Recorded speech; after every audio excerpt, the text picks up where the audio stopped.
আমি কে BDR BDR তুমি কে আমি কে বিডিআর বিডিআর বাংলাদেশ ভয় নাই বিডিআর মরে নাই বাংলাদেশ ভয় নাই বিডিআর মরে নাই এই বাংলাদেশ ভয় নাই বিডিআর মরে নাই এই বাংলাদেশ ভয় নাই বিডিআর মরে নাই এই ভারতের দালালেরা হুঁশিয়ার সাবধান এই ভারতের দালালেরা হুঁশিয়ার সাবধান এই ভারতের দালালেরা হুঁশিয়ার সাবধান কত কষ্ট আমার সংসার চলে আমার মেয়েটার বাড়ি বেরিয়েছে মাথায় আমরা আমরা কি অপরাধ করছি আপনাদের কাছে আপনাদের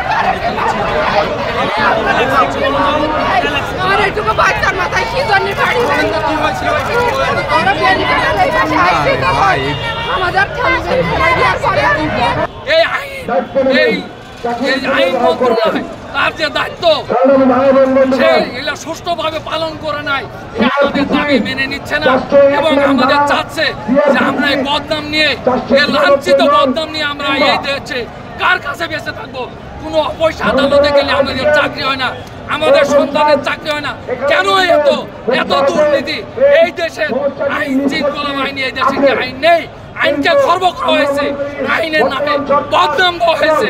আপনারা আমাদের ভাই, আমরা এখানে কাউকে মারতে আসি নাই, আমাদের দেশের কোনো সম্পদ নষ্ট করতে আসি নাই।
বসে পড়েন প্লিজ, বসে পড়েন, বসে পড়েন, এই বসে পড়েন।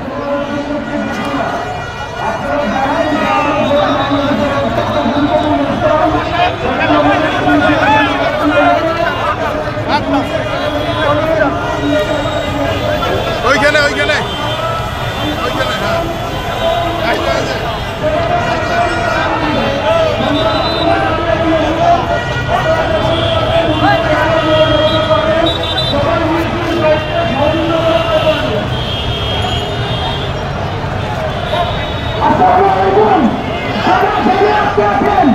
আমার সমাবেশ ভাইয়েরা, গতকালকে আমরা আমাদের দাবি নিয়ে শান্তিপূর্ণভাবে শহীদ মিনারে অবস্থান করেছিলাম এবং আমরা তার আগে থেকে একটি মিছিল নিয়ে এসেছিলাম।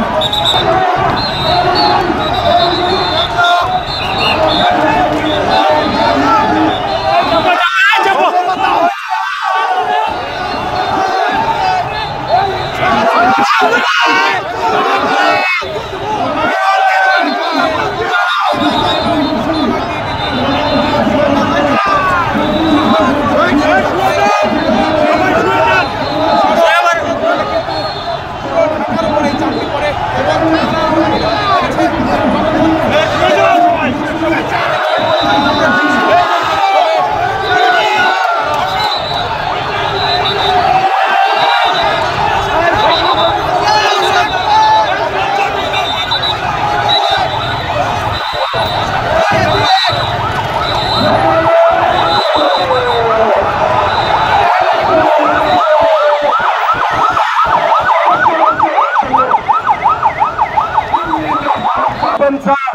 আওয়ামী লীগের দালাল সেটি চায় না।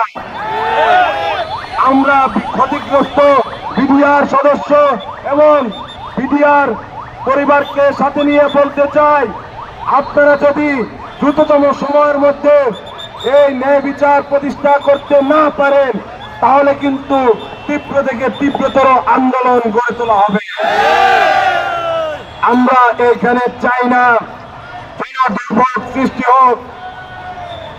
আমরা ঢাকা সহ সারা দেশবাসীর প্রতি আহ্বান জানাচ্ছি, আপনারা এই দাবিকে জাতীয় দাবি মনে করে এই বিডিআর সদস্যদের সাথে একাত্মতা ঘোষণা করুন এবং নেমে আসুন।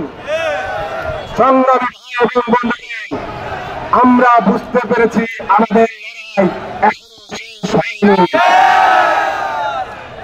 লড়াই চলছে, আমাদের লড়াই চলবে যতক্ষণ পর্যন্ত না ইনসাফ প্রতিষ্ঠিত হচ্ছে।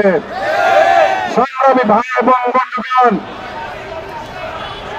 আমরা 1টা 20-এ শাহবাগ ব্লকেট করেছি।